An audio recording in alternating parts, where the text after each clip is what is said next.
Support for Carolina Business Review provided by Grant Thornton. Operating in more than 100 countries, our tax, audit, and advisory professionals specialize in helping companies unlock their growth potential. Blue Cross and Blue Shield of South Carolina, where healthcare is changing for the better. Find out how at ahealthysc.tv.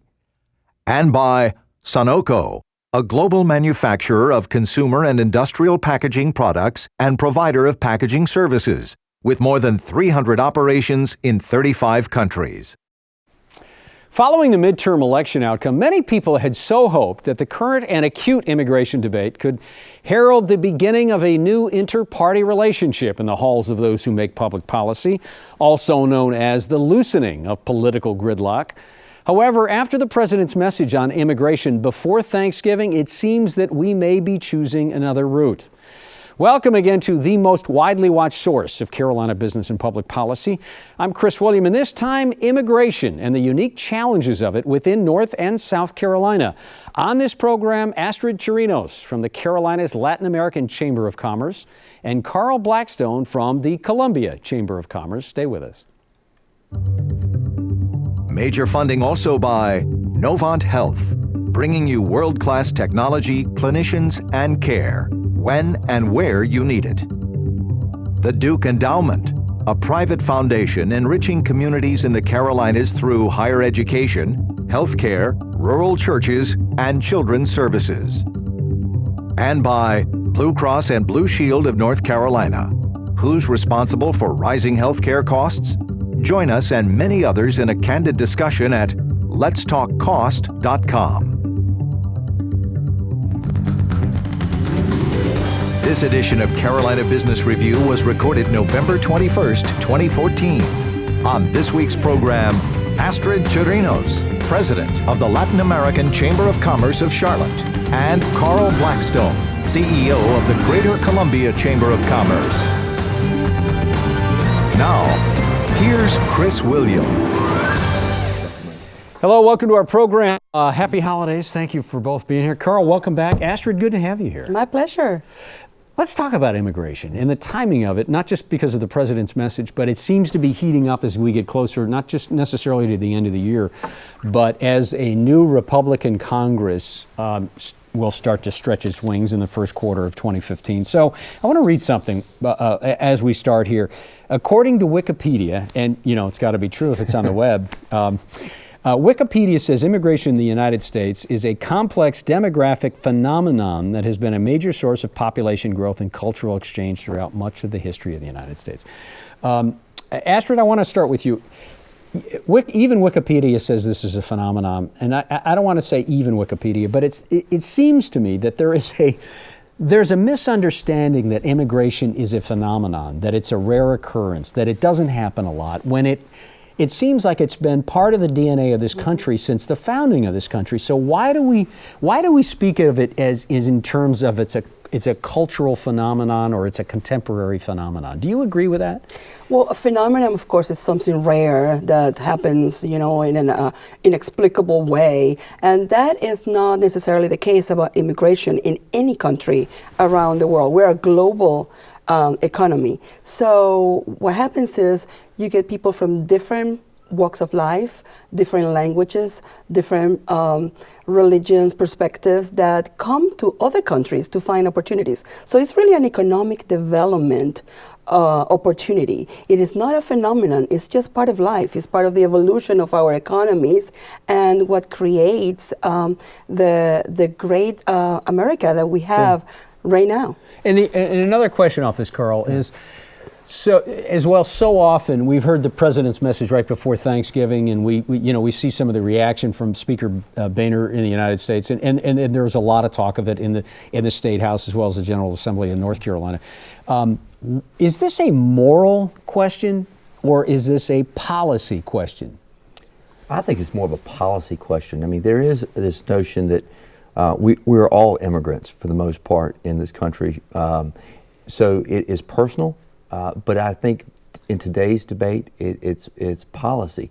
But it's not a new phenomenon. I mean, this is the last 5 presidents have all had to deal with some type of immigration policy.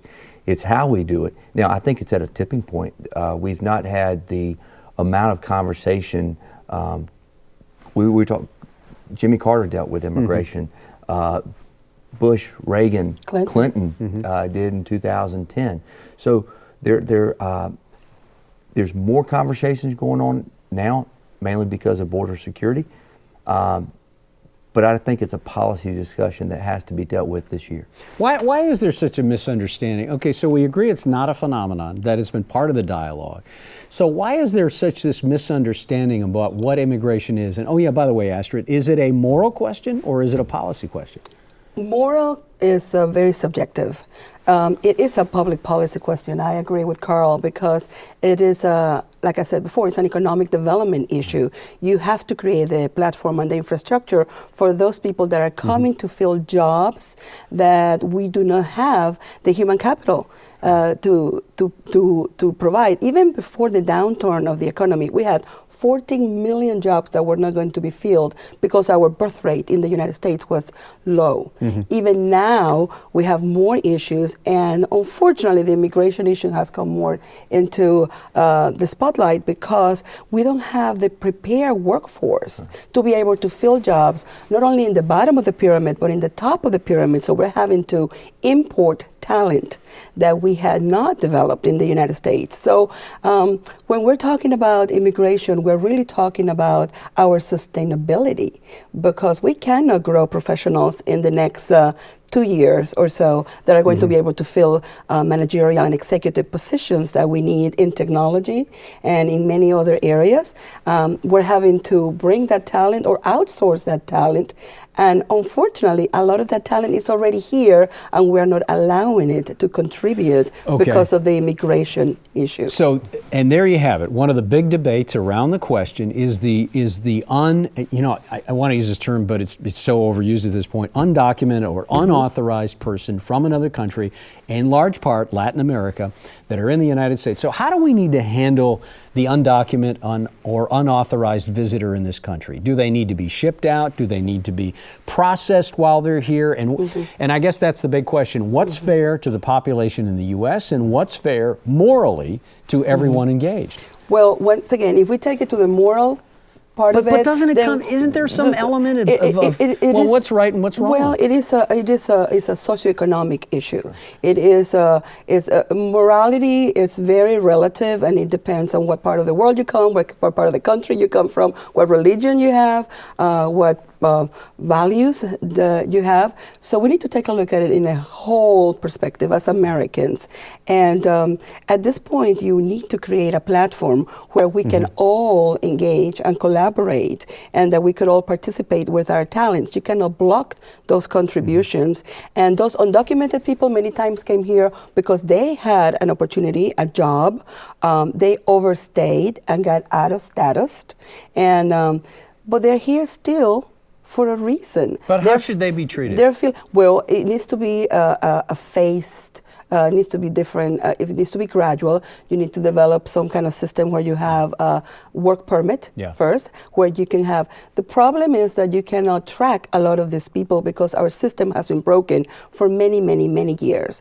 And I would tell you, many professionals that come here, they come with an HB visa, which is, for the corporations, and they might say, we only have 50,000 and we have applications 500,000.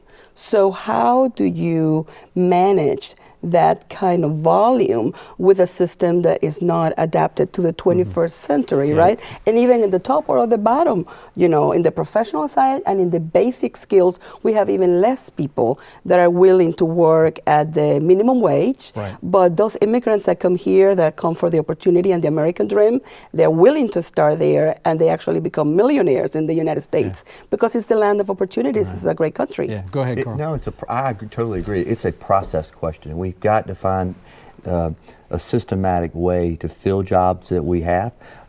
We have companies that I talk to all the time that have backlogged individuals trying to get work visas. They can't get them. So we have a need. We have folks that can fill that need. but the process has failed, and that's a systemic problem that Congress needs to address and figure out. So if we could even, and I say we, I'm talking about both parties and everyone in between both parties, if we could find a way to speak intelligent, uninflammatory to one another about the process, and we fix the process, then immigration would not be a problem? That is a great example of how we can start fixing the problem, because we have it completely out of context and in pieces. People hear one thing here, one thing there, and they don't really take a look at what's in it for the country when you create a reform that will provide the workforce that we need for the 21st century. For instance, last night the president in his address talked about having this executive action. And let me say one program note. Actually, while it was last night to us, this program is being taped. It's okay. That's all right. I do it all the time. This program is being taped right after the president's speech about immigration, even though it will air a week later. Okay. So, but to your point, I just want to make that a program point to our viewers. So just to put it in context, when the president in his address talked about his executive action, Right. Remember, the president is our executive branch. He does not legislate. That's why he is trying to trigger action from our legislators that have had a bill sitting there for quite a few years now that they haven't moved, because they're really the ones that are going to be able to create the opportunities, the change, and the infrastructure. So what he's done is a defer action right now to protect this 5 million undocumented people in our workforce that need to integrate in a fair way and be a part of our economy and work like we are all working, without having the fear that they're going to be deported any moment at any time, because they wouldn't be here if they were not providing a service, if they did not have a job. Nobody wants to be somewhere in the dark, in fear, running. I mean, they're here with their families. They have had children here. They're contributing to our economy. The fastest growing population, of course, in the United States, even in our county. You know, in 2010, we know the census said our county was a majority minority. Yeah. So, and the average age of a Latina is 25 years old. So we know where the growth is coming to be able to fulfill all the jobs that we have. And Carl, let me bring you into that, because Astrid made a point about the executive order and the president taking action now. Was it appropriate? Was it right? Was it good political strategy for the president to lay out a plan prior to the new Congress taking whatever office they had? I mean, there's no question it was a political move by President Obama. Was it the right one? We'll see. I think it's a risky move that he made. However, it will definitely make this a priority when the new Congress convenes in January. What I hope it doesn't do is politicize it to the point where they don't talk. I mean, the hope is that they can come with a split parties to come together and come up with a solution. That's what needs to happen. They have been talking about it a long time. But look back, Clinton in 2010 came up with some immigration reforms. It was 18 months after he was impeached. So that was a very controversial time where Clinton's numbers were not great. Same with Obama. So maybe there's some history that can be replayed and some action can be taken. I hope so. Mm-hmm. What are the economics of immigration? It would seem like you can't tweeze out immigration to be a separate debate without talking, as you had mentioned, if you both have inferred, in fact, that immigration is part and parcel to the dialogue around workforce and workforce development. So what are the other wide-ranging effects on the economy, for the economy, against the economy that immigration can have? Well, you talk about the undocumented worker. I mean, they are there and they add a large piece to the economy, but they're also using services and they're not always paying taxes for those services. So the impact where they're serving a job and providing a service to the economy, they're also not paying a full share into the economy as well. So there's what I go back to is in the Wikipedia definition, this is complex. But hospitals, in rural hospitals, education, all you see an influx of students and they need to be educated. But we need to document those folks, and we need to make sure that everybody is paying for services, and that's a crucial piece. As much as there are jobs there, they provide jobs, and we need them. But we need to take a look at the bigger picture. Go ahead, Well, Astrid. I have to differ from Carl. Actually, there are billions of dollars in the accounts of the United States in taxes that have not been claimed by a lot of the immigrants that have worked here, because you have a number that most corporations or employers are required to take taxes from those. There might be a very few. So these are employer taxes. Yes, no employer taxes and Social Security taxes. They have to take that money. So every dollar, for instance, in North Carolina that you invest in an immigrant returns $5 in terms of productivity. Back to the Treasury of the U.S.? Correct. Back to the Treasury, yes, of the state, for instance. The state. And in the United States, it's a $1.3 trillion economy with $3.2 million businesses that are Latin American businesses, for instance, that are providing $486 billion to our economy. Not only those businesses are having to take taxes, but also all the United States corporations and companies are employing a lot of that workforce that it is producing and contributing to our economy, that is buying products. So you cannot say that immigration is a burden. On the contrary, taxes might be, I would say, the least issue that we're looking at. And I think there's a difference, and this is back to the public policy debate. I mean, it's also understanding what we're talking about. There's a difference between documented workers and undocumented workers. There's an impact of $1.4 billion worth of to the good in South Carolina for documented workers. What do you mean? There's a plus to the good of the documented workers? What does that mean? That means they're just what Astrid said. I mean, these documented workers are filling jobs in South Carolina. They're paying taxes. Oh, the net effect is 1.4. Okay. Correct. All right. So, but there's also the other side of the equation too of undocumented workers, which is part of the larger debate. Okay. Well, let me take that. So the undocumented, the unauthorized worker, to your point, Astrid, is being paid a salary, maybe doesn't claim it because of the undocumented nature, but the employer still has to pay a Social Security or a Medicare tax. Right. On that. Do we know what percentage of that? At this point, I could not give you specifically a number, but I would tell you that most of the employers that are part of our Chamber of Commerce, most of the employers in our state have to pay taxes because they have a number. These undocumented, unless they're being paid totally in cash, and then you always will have a sub-economy, and that happens everywhere in cash, whether you are an immigrant or not. So I would definitely tell you that this workforce, if we would take it away from the state of North Carolina, for instance, it would take about $14 billion in economic activity, and it would take about 112,000 jobs. So what would those companies do? Where are we going to replace that workforce immediately? Well, and that's a good question. So let me ask you both this, not to stray too far from immigration, but this is a related issue around immigration. One of the biggest debates in the Carolinas, have you both kind of talked around a little bit, has been this idea of a skills gap. And that is, don't have the talent bench to fill the jobs that are currently available.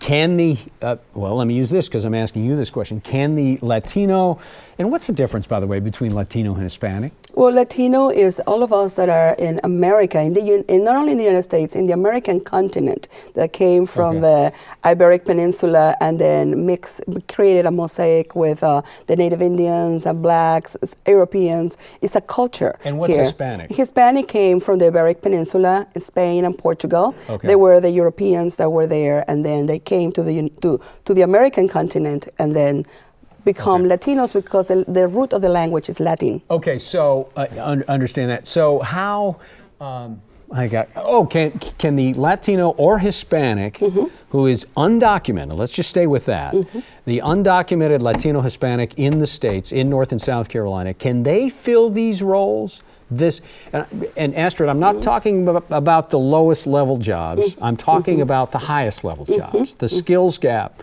that clearly is holding back some economic growth. We have many well-trained professionals, the doctors, engineers, the technology engineers, people, attorneys that cannot work in the United States, that could be filling those bilingual positions as well, because as you know, the population of Latinos have grown in the United States exponentially.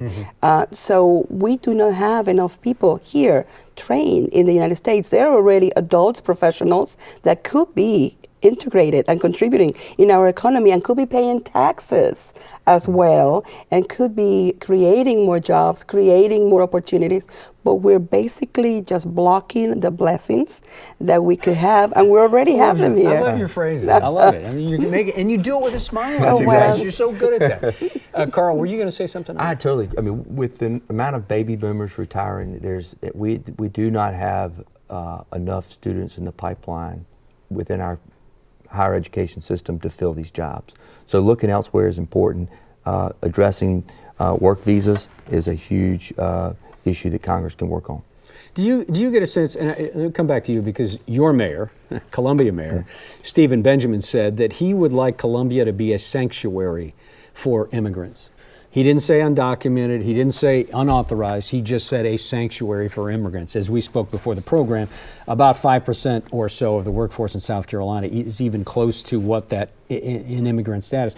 What do you think Mayor Benjamin was talking about, and what do you think he would like for that to happen? I think he meant that if you look at the economies of cities in the Southeast or around the country that have really prospered, you see a large percentage of international folks. It's a different culture. They provide it's a broadening the perspective, and I think that's healthy of any economy. So having a diverse workforce, having a diverse population in a community brings vitality, brings excitement, and it really is a magnet for other folks to come. So I agree with Steve, Mayor Benjamin, with that regard. We have a very low percentage in Columbia of immigrants as well as international students at the University of South Carolina, but in the workforce. So we should have a broader reach and bring more in. So in the last couple minutes, I'd like you kind of to wrap this up, and let's go back to the first question, and that's this whole idea of what has been called the phenomenon, but clearly is not a phenomenon about immigration in the United States, but part of the DNA since the founding of the country, and that is, what can we do better, Astrid? What can we do better about having an unintelligent, informed dialogue, respectful dialogue about immigration and how we can move the ball forward? We need to educate people on what's in it for them. Which people? The public, everybody that, our Congress says that they do not agree with immigration reform. Most people that I talk to agree with immigration reform. Most of the businesses in our country agree with immigration reform. They could not make it. Hispanic and non-Hispanic? Absolutely. Everybody. So we need to put it in context and need to understand how is that going to impact our sustainability, not only as states, but as a country and our global competitiveness. We cannot continue trying to figure out outsourcing for what could be a tax base for our country, talent, innovation in our country. And I think the phenomenon part comes from the fact that this is the largest wave of Latinos that have come to the United States in that history. And when you have a large number of anything, it becomes unheard of. Before it was the Eastern Europeans. We've had a wave of Asians, which, by the way, that it's also a very large number of demographics that is growing in the United States. So immigration is not, the face of it seems to be Latino, but it is not. I mean, it is Asians, it is Africans, it is people from Europe, people from everywhere in the world that come here because this is the land of abundance and opportunity. And that's what makes this country great, was immigration. And every time we make a new American, we become more American. Oh, that's a good way to put it. We're gonna have to cut it out there, Carl. Sorry, she gets the last word. That's she got the fine. first word and the last word, and argued it well. Thank you both for being on the program. And I'd like to, we don't have enough time, so thank you for being here. Happy holidays to you both. If you have any questions or comments, go to our website, carolinabusinessreview.org. Good night. Major funding for Carolina Business Review was provided by the Duke Endowment, a private foundation enriching communities in the Carolinas through higher education, healthcare, rural churches, and children's services. Blue Cross and Blue Shield of North Carolina. Who's responsible for rising healthcare costs? Join us and many others in a candid discussion at letstalkcost.com. Grant Thornton. Operating in more than 100 countries, our tax, audit, and advisory professionals specialize in helping companies unlock their growth potential. Novant Health, bringing you world-class technology, clinicians, and care, when and where you need it. Sunoco, a global manufacturer of consumer and industrial packaging products and provider of packaging services, with more than 300 operations in 35 countries. Blue Cross and Blue Shield of South Carolina, where healthcare is changing for the better. Find out how at ahealthysc.tv. And by viewers like you. Thank you.